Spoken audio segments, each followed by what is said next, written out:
Selamat pagi anak-anakku kelas 9.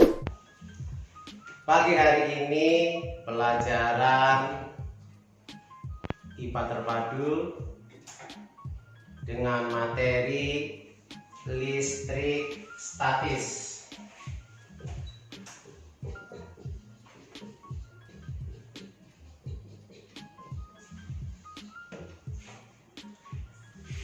Dalam materi listrik statis ini nanti menyangkut beberapa atau membahas beberapa bab atau sebabnya, antara lain listrik statis, listrik dalam rangkaian, dan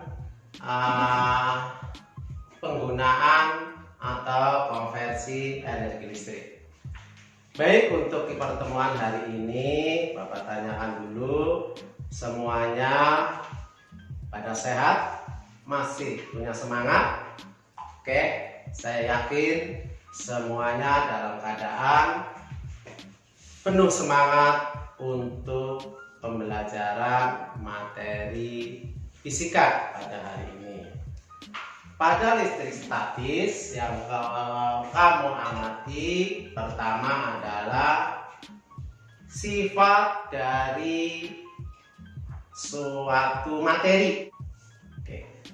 Sifat dari suatu materi itu ternyata ada yang bisa menghantarkan listrik, ada yang tidak bisa menghantarkan listrik.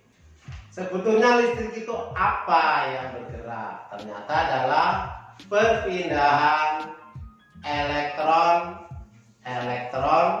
dari satu materi ke materi yang lain.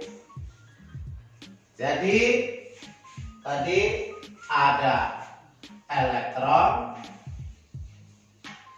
ada proton, ada neutron. Kita ambil contoh hidrogen. Dia punya nomor atom 1, nomor massa juga 1. Terkadang dia jumlah elektronnya lebih dari 1.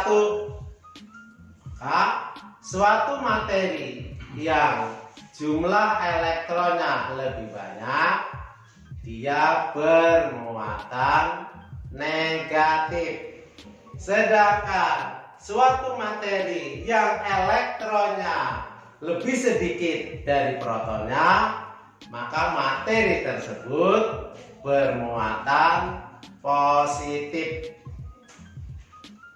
Jadi kalau jumlah elektron dan protonnya sama, berarti materi tersebut netral atau tidak bermuatan. Jelas bahwa suatu materi dikatakan bermuatan negatif jika jumlah elektronnya lebih banyak. Dikatakan bermuatan positif jika jumlah elektronnya lebih sedikit. Dikatakan bermuatan netral jika antara jumlah elektron dan protonnya sama. Oke, sekarang sifat-sifat dari muatan listrik itu. Sifat yang pertama, jika tadi dia muatan listrik negatif dihubungkan dengan muatan listrik negatif, atau muatan listrik positif didekatkan dengan muatan positif, maka terjadi gaya tolak menolak. Negatif dengan negatif, positif dengan positif saling dekatkan, terjadi gaya tolak menolak. Itu sifat yang pertama. Sifat yang kedua, jika muatannya itu beda, yang didekatkan, yang satu positif, yang keduanya negatif, atau kebalikannya, yang pertama negatif, yang kedua positif, saling didekatkan, maka terjadi gaya tarik menarik.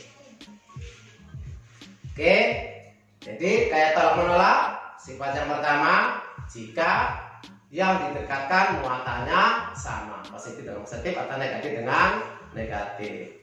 Terjadi gaya tarik menarik jika yang didekatkan muatannya berbeda, itu muatan positif dengan negatif atau muatan negatif dengan positif. Sekarang sifat yang ketiga, besarnya gaya tarik atau gaya tolak dari kedua muatan tersebut.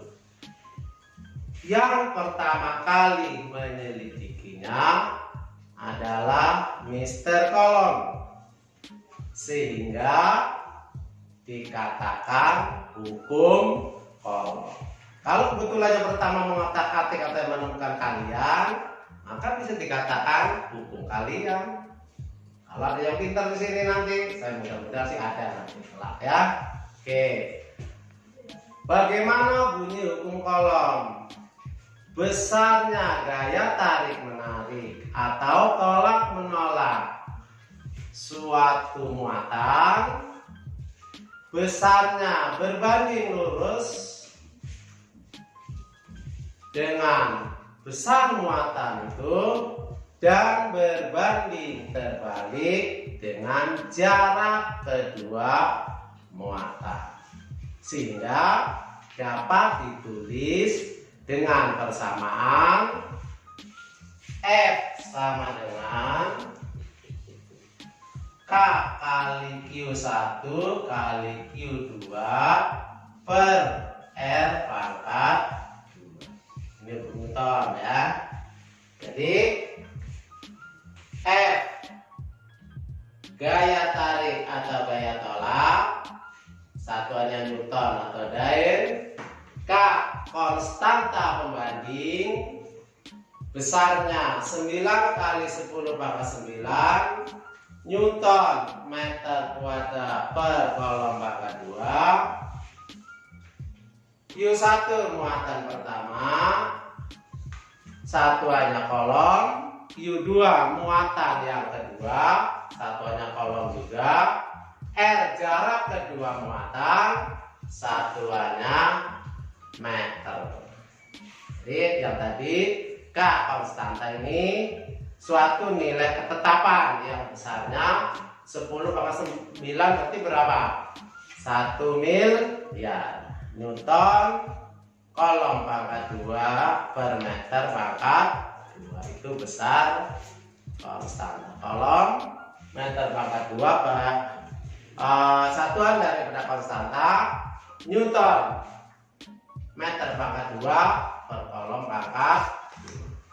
Oke, secara konvensi atau perubahan dari rumus F sama dengan K kali Q1 kali Q2 per pangkat 2. Kalau yang ditanya Q1, maka tinggal kamu membagi rumus atau memindahkan yang tadinya perkalian bisa jadi pembagian, yang tadinya pembagian bisa menjadi perkalian. Coba perhatikan di sini Q1, maka yang harus pindah R pangkat 2 K dengan U2, sehingga rumusnya menjadi apa?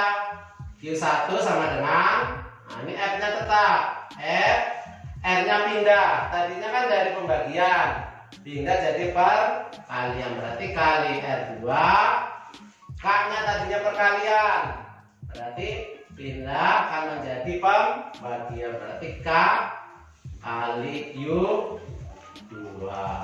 Ini kalian dicari Q1.